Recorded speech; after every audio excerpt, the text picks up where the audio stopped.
Have you ever followed a map, not knowing who drew it or where it was supposed to take you? Maybe it was handed to you gently, with love, with pride.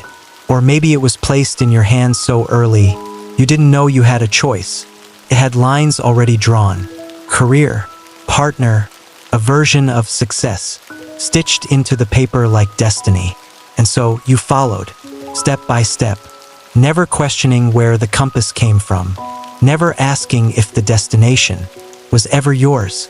Tonight, in the soft hush of rain, I want to tell you a story about a boy who carried a map for most of his life, not knowing that he could, one day, put it down.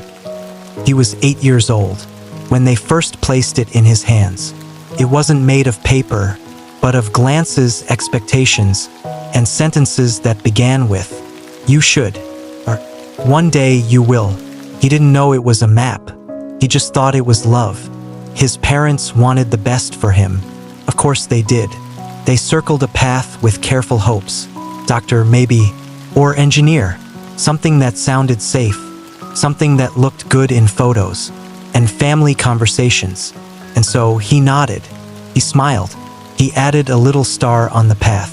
Every time someone praised him for being smart, for being quiet, for being obedient.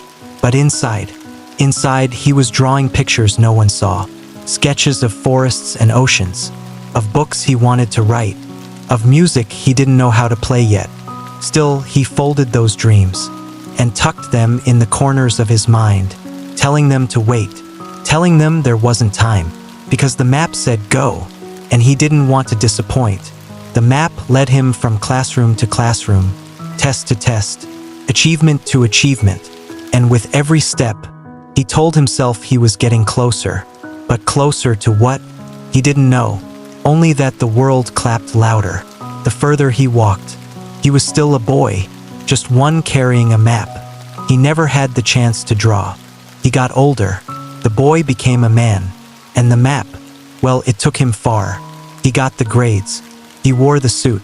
He spoke the language of boardrooms, and deadlines, and silent elevators. His apartment had tall windows. His shelves were lined with trophies, some real, some invisible. People looked at him and smiled. They said, "You're doing well. You're on the right path." And still, on some nights, when the city lights flickered just right, he would feel quiet ache, like something small inside him was knocking on the walls of his chest, asking, "Do you remember me?" He didn't know how to answer. He was always so busy. Meetings, mornings that came too fast, evenings that ended in silence, not peace. Sometimes he caught himself staring at strangers, street artists, musicians, a man sketching poems on napkins. And for a second, he felt something warm, something familiar. But then the map would hum beneath his feet, reminding him of the path, the plan, the promise. And so he'd keep walking, smiling, achieving, checking off destinations. That made everyone proud, except the boy still hiding, in the back of his heart. The further he went, the fainter the voice became, but it never disappeared. It happened slowly, not all at once, like stories sometimes pretend. It began with tiredness, not in his body, but in his spirit, a kind of heaviness you can't sleep off.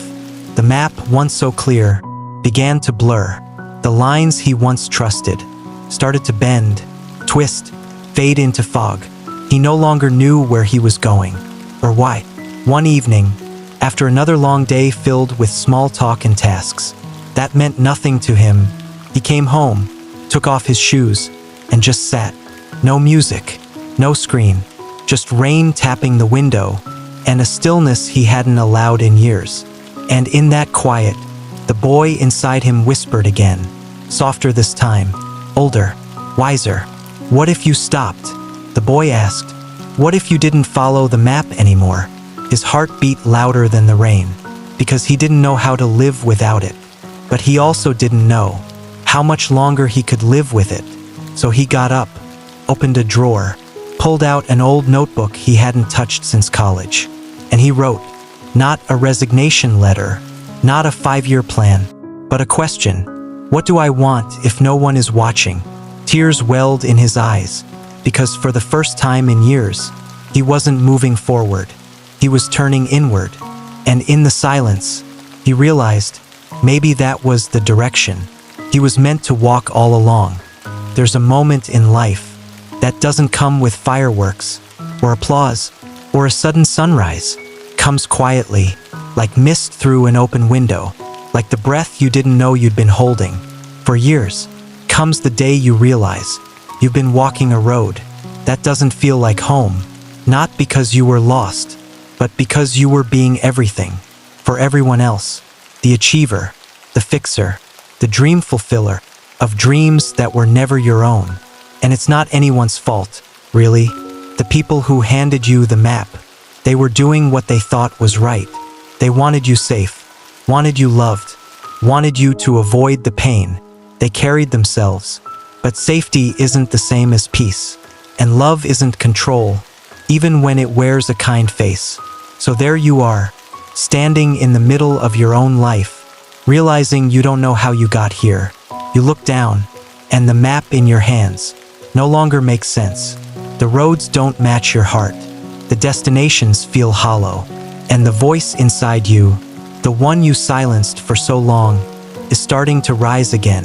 Scared, it's tender, but it's alive. And maybe, just maybe, that's where healing begins.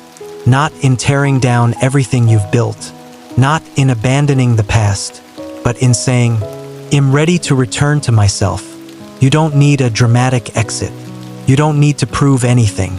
You just need to pause, to listen, to ask yourself softly, what kind of life feels like mine?